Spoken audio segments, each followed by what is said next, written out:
She took what was mine. I remember what she wore the day I lost everything. Ivory silk blouse, no wrinkles, gold earrings the size of coins, lipstick just bright enough to distract from the lie in her voice. She stood in front of the partners and told them my case strategy as if she'd thought of it in her sleep, and they believed her, all of them. Not one of them looked at me, sitting 3 chairs down, my mouth dry and my nails digging half moons into my palm. I didn't speak. I didn't cry. Because that's the first rule of surviving in a place like Marks and Hale. You don't show weakness. You memorize it instead. Let it calcify. People like Camilla don't steal. They reframe. They retell the story until you forget it wasn't theirs. We were friends once. We shared lipstick, took the same train, laughed about the senior associates like we were on the outside of something awful. Until one day, she stopped returning my texts, and 2 weeks later, she showed up at a firm event on the arm of my boyfriend. Eli never apologized. He just said, "She makes me feel seen." I didn't scream. I remembered. When I didn't get the promotion, after 3 years of outworking, outlasting, outperforming, I knew why. They didn't say it aloud, of course. They said I needed to show more initiative and play the political game. Camilla had initiative. Camilla played. So I smiled, congratulated her, and stayed late that night after everyone left, just to feel the silence. There's a kind of echo you hear in a quiet office when your name was never meant to be engraved on the door. But I stayed anyway, because I'm not done. And if she thinks she's won, she's already lost. Psychological crime thriller. Haircuts, heels, declarations. They're wrong. Real reinvention is surgical. The Monday after Camilla's promotion, I arrived 10 minutes earlier than usual, in a charcoal pantsuit tailored to my body like second skin. Hair pinned back, lipstick subdued. I didn't look flashier. I looked harder to look away from. "Morning, Ava," said the new receptionist. Her voice was automatic. "Not Ava," I corrected, tapping my ID badge. "Miss Harrow." She blinked. I walked past.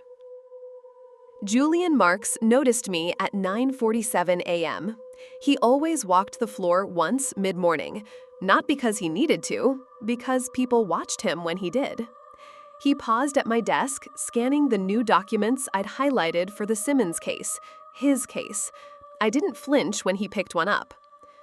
"You organized this better than my associate," he said, voice like cooled steel. "You always do?" "Only when it matters," I replied, then met his eyes. "Does it matter now?" His gaze held mine a second too long. I didn't smile. Neither did he. But when he walked away, he took the file with him. Camilla passed by at noon, her heels louder than necessary. She paused at the edge of my desk. "Julian's been talking about you," she said. Not friendly, not curious. "Good," I said. "I've worked hard to be worth talking about." She narrowed her eyes. "Don't get comfortable, Ava. He cycles through favorites." "I'm not here to be favored," I said. "I'm here to be remembered." That one landed. Her lips parted, but she didn't speak. I waited for the question, "What are you trying to prove?" But she knew. Because Camilla always knew when someone was coming for her. She just never thought it would be me. That evening, I stayed late again. It wasn't necessary. But I wanted him to see me there, under the overheads, eyes steady, wrists folded neatly over contracts and red lines and the bones of his empire. Julian passed by, paused.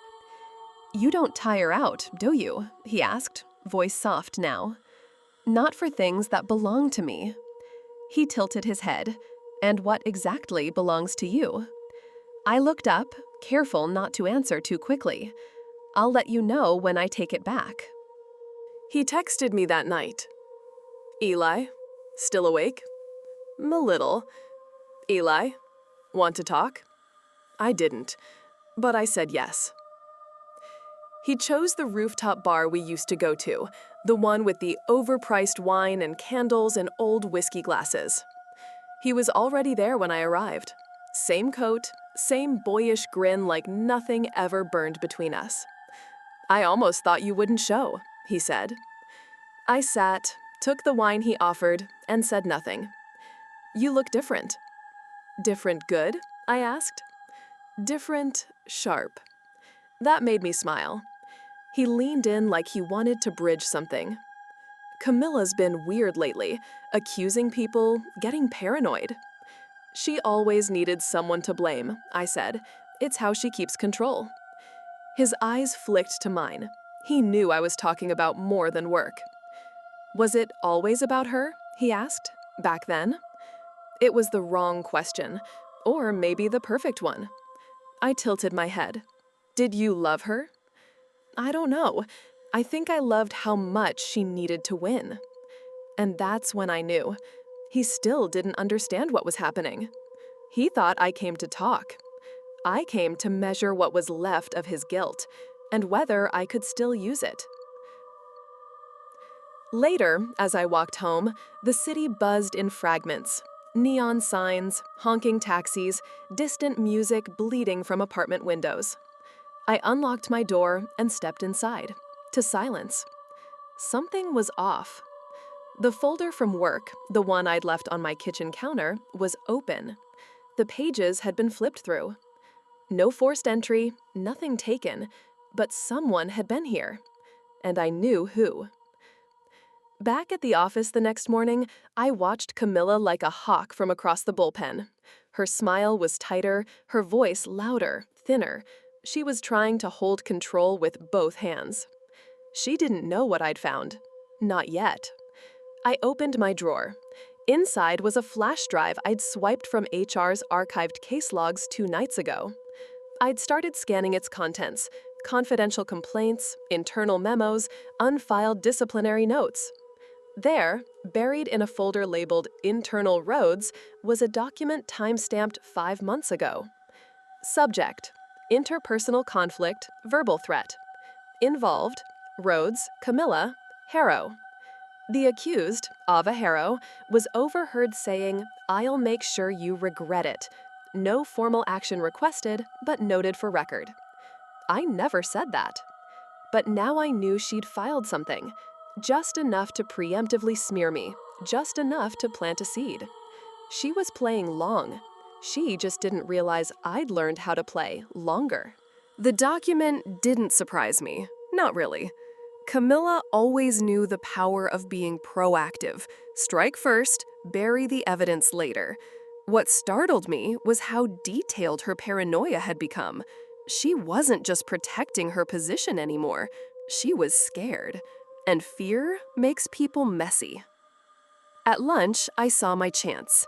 The senior associates were crowded in the West Conference Room for a merger meeting, and the HR floor was nearly empty. I stepped in like I belonged there, heels silent on the carpet, smile polite. Inside the main office, I located Camilla's file again and slipped a slim note into it. One sentence written in her own handwriting, copied from a thank you note she'd left Julian weeks ago. "Can't stop thinking about what we did in your office." No context, no date. If anyone opened that folder, they'd have questions. If Camilla found out, she'd unravel trying to guess who knew. Not enough to get her fired, just enough to make her flinch. That night, I didn't sleep. The dreams had returned. Fragments, blurry at the edges. A hallway, a wine glass falling, red blooming across a white shirt. I woke up cold, heart hammering. Something about the hallway in the dream didn't feel imagined. Something about the wine glass felt real. I checked my phone, 3:17 a.m., and I had a text. "Julian, you have sharp instincts. We should talk." We met the next evening in his corner office, after hours, just us. He didn't offer me a seat, just poured 2 fingers of scotch into a tumbler and set it in front of me. "You've been busy," he said. I raised an eyebrow. That a compliment or a warning? It's curiosity. You've changed, Ava. I evolved. Into what? I leaned forward. Into someone worth your time. He watched me like I was a chessboard. I know what Camilla did to you, he said. I didn't flinch. Do you? He nodded once. I also know she's missing 2 client files and that her clearance badge was deactivated 3 nights ago. 3 nights ago, when I had the blackout, when I found the blood on my wrist. He stepped closer, watching me carefully. I protect my own, he said, but only if they're honest with me. I met his gaze. I didn't take those files. His eyes darkened. Not angry, curious. But you know who did? I smiled slightly. What if I'm still figuring it out? He poured himself a drink. Then we're even. But we weren't even, because as I left his office, a flicker of memory returned. Camilla's voice in a stairwell, my hand on her shoulder, her face twisted in fear. I don't know what came next. And that's the part that terrifies me, because I'm starting to think I didn't invent this new version of myself. I might have unlocked her. Camilla hadn't shown up to work in 2 days. No out-of-office reply, no texts, no rumors yet. But silence has weight, and I knew how to listen to it. I had her address. It was still saved under Camilla Don't in my phone from years ago, back when I used to drunk type her messages I never sent. I stood outside her building at dusk, blending into the stream of commuters with coffees and canvas totes. When someone buzzed in, I followed. Her apartment was on the 4th floor, door slightly ajar. My breath caught. I knocked once. No answer. I pushed it open. Camilla's place was pristine, always had been, minimalist, expensive, but now something was wrong. A wine glass on the table, full, unused, her purse still hanging from the back of a chair. No signs of violence, but no sign she'd ever left. I walked farther in. The smell hit me first. Familiar. A perfume I stopped wearing months ago, my signature scent. Faint, but distinct. Musky, floral, mine. I stepped into the bathroom. There, on the counter, sat my exact bottle. Still full. I stared at it. Had she always kept one? Had she copied me? No, this wasn't admiration. This was absorption. She had taken what was mine once before. Had she tried to become me this time? Or was someone making it look that way? I heard a noise, soft, deliberate. A shoe against wood. I turned quickly, but the hallway was empty. Still, I left, quietly, carefully. Back on the street, I checked over my shoulder 3 times before I stopped walking. Then I saw it. Tucked under my windshield wiper, a photograph. Grainy, black and white. Of me standing at Camilla's door, taken from across the street. Someone was watching. Not her, not Julian, not Eli. Someone who knew the game and wanted me to know I was a piece in it. I didn't text Eli.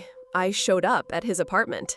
He opened the door half-dressed, hair wet from a shower, surprised but not alarmed. That said everything. I need to talk, I said. Okay, he said slowly. You okay? He didn't ask why I was shaking or why I didn't come in right away. That meant he already knew. I dropped the photo on his counter, the one of me at Camilla's door. His eyes barely flicked toward it. You think I took that? No, I said. I think you knew someone would. He looked away. Guilt is a muscle. It twitches before it gives up. You ever wonder, I said, why I stopped asking questions when you left me for her? He said nothing. Because I thought maybe you were a coward, or weak, or just bored. Ava, but now I think maybe you were complicit. He blinked. In what? You tell me. He sat down, slow. Camilla had a thing about becoming the best in the room. She didn't steal ideas, she absorbed people, got close to them, took on their voice, their style, their thoughts, and when she didn't need them anymore, she'd burn them behind her. I already knew that part. She did it to her old roommate, to another girl at the firm, and then to you. But you let her do it. He hesitated. She had something on me. I leaned in. Tell me. He ran a hand through his hair. I leaked an internal audit report years ago. Camilla found out and said if I didn't back off, and if I didn't go along with what she needed, she'd turn it over to Julian. My pulse slowed. So you handed me over, I said. He looked ashamed. I didn't know how far she'd go. Now she's gone. You think that's a coincidence? I think she finally picked the wrong person. That stopped me, because that person might have been me, or it might have been someone else entirely. That night, I went home, poured a drink I didn't finish, and stared at the mirror until I couldn't recognize my own reflection, because if I didn't stop now, I wasn't sure who I'd become. Julian called me into his office the next morning. Not a meeting, just a quiet, close the door. He was standing at the window, watching the city like it belonged to him. Camilla's absence is becoming noticeable, he said, and HR found your name on a flagged access list for the Rhodes Archive. I needed old documentation, I said calmly, policy files. Unlogged activity is still activity, Ava. I held his gaze. So is this a warning? No. He turned slowly. It's an offer. He slid a file across the table. Inside was a redacted complaint, one I hadn't seen before. Filed by Camilla Rhodes, against Julian Cartwright.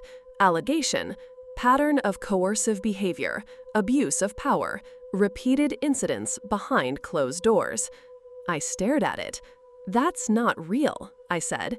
She submitted it, just never activated it, kept it as leverage.